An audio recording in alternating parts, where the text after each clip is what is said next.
Jumpa lagi saudara-saudaraku yang kekasih di dalam Tuhan. Pada kesempatan ini saya ingin berbagi kepada saudara-saudara semua tentang memberi secara Kristen. Saya rasa kita tidak asing lagi sebagai orang Kristen memberikan sesuatu, baik di dalam peribadatan kita maupun di dalam kehidupan kita sehari-hari. Kita tentu saja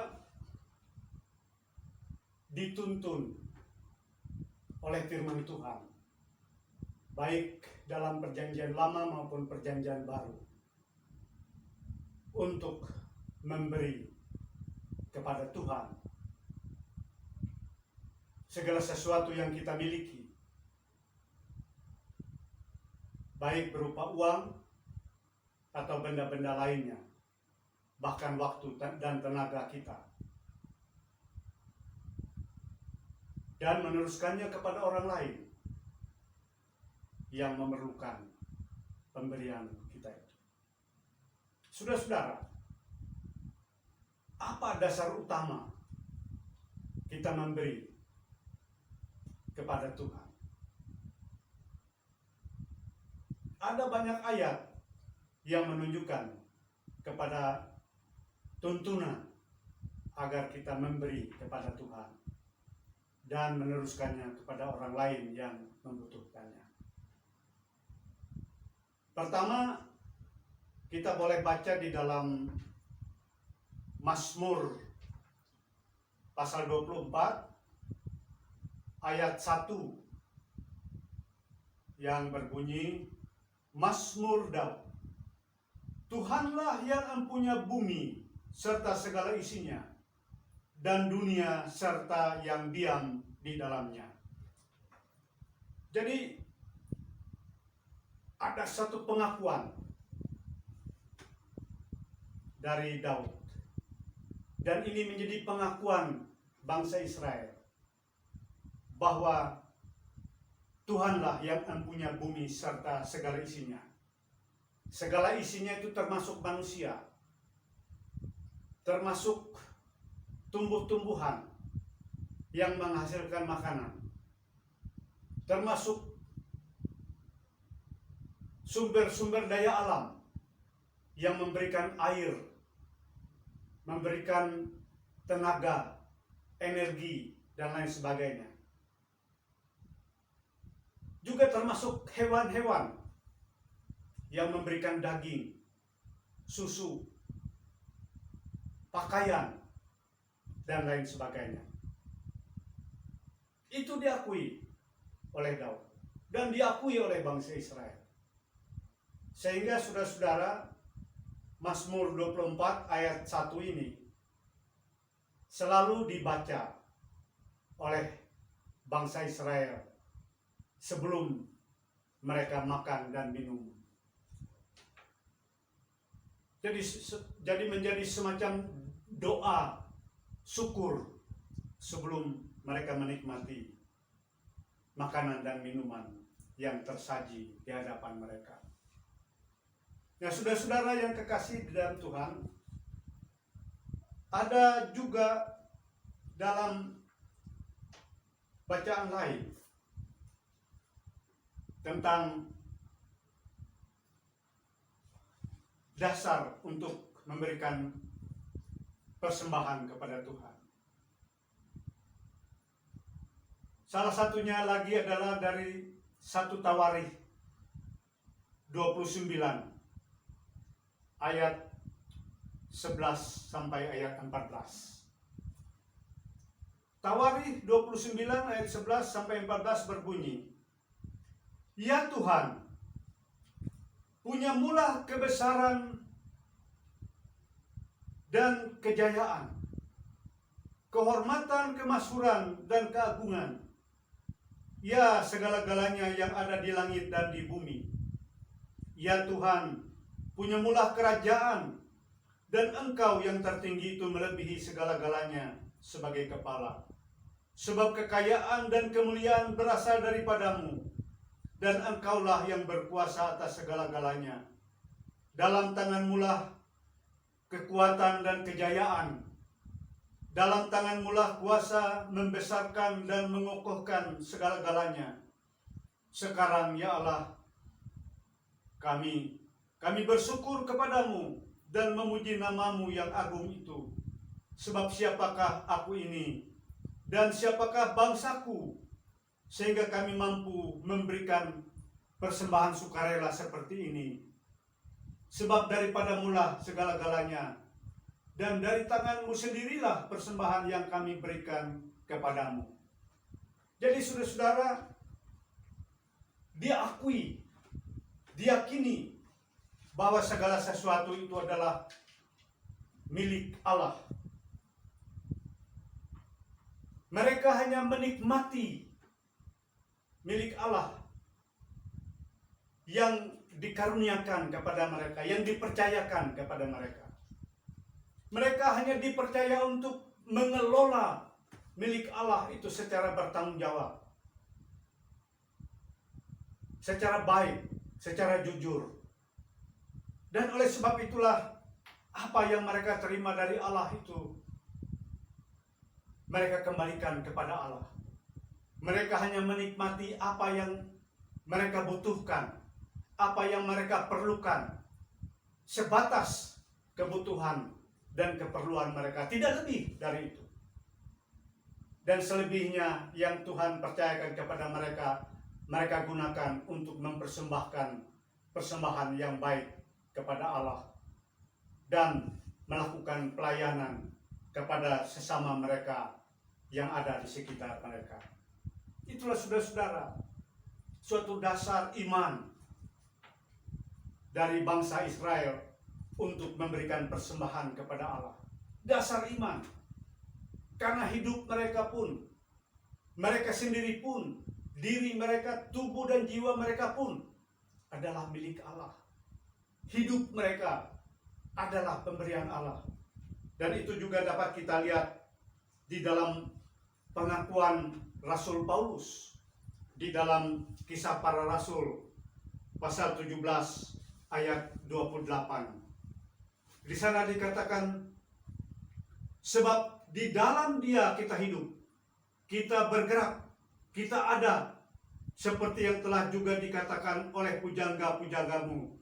Sebab kita ini dari keturunan Allah juga.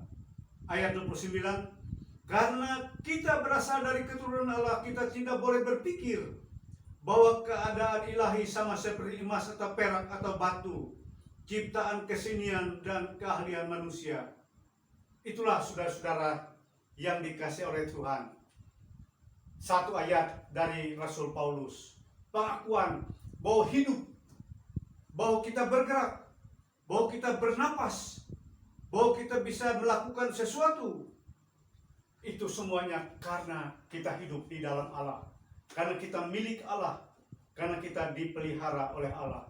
Maka oleh sebab itu, kita mempersembahkan persembahan syukur kepada Allah. Kita mempersembahkan apa yang ada pada kita untuk kepujian dan kemuliaan nama Tuhan. Saudara-saudara yang dikasihi oleh Tuhan, oleh sebab itu persembahan kita sebagai orang Kristen beriringan dengan persembahan bangsa Israel pada zaman dahulu kala. Yaitu yang pertama adalah untuk keperluan kebaktian, untuk keperluan ibadat, untuk membuat bait Allah, membuat gedung gereja, untuk keperluan-keperluan liturgis di dalam tempat ibadat. Banyak hal yang diperlukan di dalam gereja. Keperluan kelengkapan tempat ibadat. Itu sasaran atau tujuan persembahan kita yang pertama. Dan itu dapat dilihat di dalam Keluaran 35 ayat 4 sampai ayat 29. Kemudian yang kedua, untuk para pelayan Tuhan, para imam, para nabi, dan pada zaman sekarang tentu para pendeta, para pekabar Injil, guru agama, guru sekolah minggu, dan lain sebagainya. Dan itu dapat kita baca di dalam Bilangan pasal 18 ayat 21 sampai 24. Suku Lewi, suku yang tidak diberikan bagian tanah Kanaan, karena mereka dikhususkan untuk melayani Tuhan dan untuk melayani umat, sehingga mereka jangan dibebani untuk mengurus tanah, ladang, kebun, ternak, dan lain sebagainya.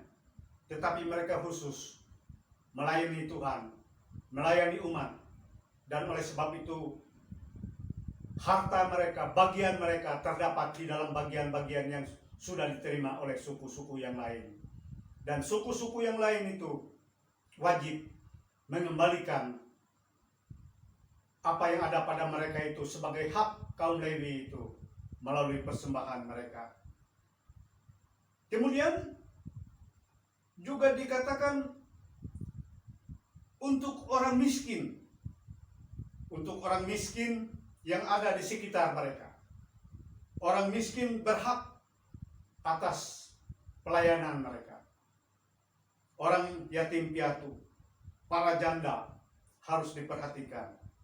Kalau ada perayaan-perayaan, mereka menjadi tamu yang khusus, yang dilayani, yang diberikan segala sesuatu keperluan mereka. Itulah saudara-saudara. Kemudian juga disinggung mengenai kualitas dari persembahan itu. Dalam Ulangan 18 ayat 1 sampai 5 dikatakan hasil pertama dari panen. Misalnya gandum, harus hasil pertama dari panen gandum. Minyak, anggur, madu, bulu domba, dan lain sebagainya.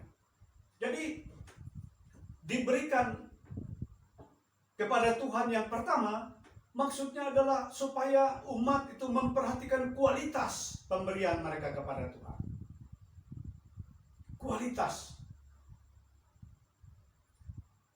Dan selain kualitas, ada juga berkaitan dengan kuantitas, yaitu 1/10 dari hasil panen mereka.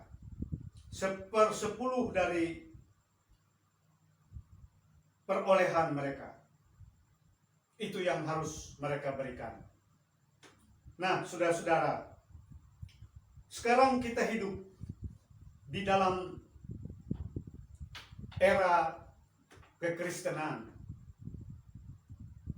Kalau di dalam perjanjian lama memang nampaknya persembahan-persembahan itu sesuatu yang sangat wajib dan harus. Tetapi dalam era Yesus Kristus, Yesus mengajak menghormati, mengasihi Allah, mengasihi sesama dengan cara baru, yaitu dengan melihat 10 perintah itu dengan memahaminya dalam 2 hukum utama, yaitu mengasihi Allah dengan sepenuh jiwa dan sepenuh hati, dengan keseluruhan iman percaya, dan mengasihi sesama seperti mengasihi diri sendiri. Sehingga di sini sesuatu yang wajib di dalam Yesus yang sudah menebus manusia tidak lagi menjadi kewajiban, tetapi menjadi urusan bagaimana kita hidup di dalam kasih. Hidup di dalam kasih berarti kita memberikan yang terbaik kepada Tuhan dengan prinsip kasih dan kesukarelaan, dengan keringanan hati yang ada pada kita. Nah, oleh sebab itu ketika zaman kita hidup di masa kekristenan sekarang ini,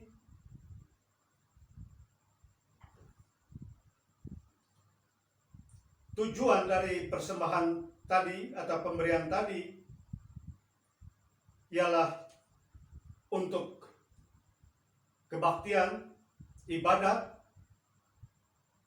diarahkan kepada gereja dan segala kepentingannya. Kemudian untuk para pelayan yang ada di dalam gereja, yang memberikan hidup mereka sepenuhnya untuk melayani Tuhan dan sesama. Kemudian yang ketiga untuk orang miskin, karena orang miskin selalu ada di sekitar kita, maka mereka harus tetap dilayani. Dan yang keempat adalah untuk pekabaran Injil. Untuk pekabaran Injil, memberitakan kabar baik kepada dunia ini, terutama kepada yang masih belum mendengar dan menerima kabar baik tentang keselamatan yang datang dari Allah. Itulah saudara-saudara yang harus kita lakukan sebagai rasa syukur kita, karena kita dipercaya oleh Tuhan menikmati dan mengelola milik Tuhan yang ada pada kita dalam kehidupan kita ini. Dan saudara-saudara, kita pun diajak oleh Tuhan untuk memberikan yang terbaik kepadanya. Dan kalau ditanya tadi apakah harus sekian persen, harus sekian-sekian, tetapi nampaknya Tuhan lebih menghendaki pemberian secara sukarela, tidak dengan duka atau dengan paksa, karena Tuhan menghendaki orang memberi dengan sukacita. Dan itu dapat kita baca di dalam 2 Korintus 9 ayat 7. 2 Korintus 9 ayat 7 yang berbunyi demikian. Hendaklah masing-masing memberi menurut kerelaan hatinya, jangan dengan sedih hati atau karena paksaan, sebab Allah mengasihi orang yang memberi dengan sukacita. Jadi saudara-saudara, tidak ada paksaan, karena Allah memberikan kesempatan kepada kita menentukan sendiri kualitas dan kuantitas persembahan kita kepada Tuhan. Tuhan mengasihi orang yang memberi dengan sukacita. Dan setiap orang yang memberi dengan sukacita, sesuai dengan kemampuannya, Tuhan mengasihi dan akan memberkatinya senantiasa di dalam sepanjang umur hidupnya. Dan kemudian Paulus juga mengingatkan bahwa persembahan yang benar itu seperti dikatakan di dalam Roma 12 ayat 1. Karena itu saudara-saudara, demi kemurahan Allah aku menasihatkan kamu supaya kamu mempersembahkan tubuhmu sebagai persembahan yang hidup, yang kudus dan yang berkenan kepada Allah. Itulah ibadahmu yang sejati. Jadi saudara-saudara, kita diminta untuk memberikan tubuh kita sebagai persembahan yang hidup. Hidup kita, seluruh waktu kita, seluruh tenaga kita. Artinya apa? Artinya dengan menggunakan hidup kita, tubuh dan jiwa kita, waktu dan kesempatan kita untuk memuji memuliakan Tuhan, untuk melayani sesama. Itulah saudara-saudara sebagai ibadat kita yang sejati. Dan juga dengan memelihara tubuh dan jiwa kita untuk tidak tercemar oleh hal-hal yang tidak baik dan benar, maka kita pun sudah memberikan yang terbaik bagi Tuhan. Jadi saudara-saudara, persembahkanlah persembahan yang terbaik kepada Tuhan. Seluruhnya dari hasil usaha dan pekerjaan kita, bukan dari yang lain-lain. Bukan dari usaha dan pekerjaan yang cemar, karena itu tidak dikehendaki oleh Tuhan. Karena itu hanya menodai citra kita sebagai anak-anak Tuhan. Berilah yang berkualitas, yang benar, sesuai dengan kehendak Tuhan. Dan saudara-saudara, persembahkanlah hidup kita sebagai persembahan yang berbau harum di hadapan Tuhan. Amin.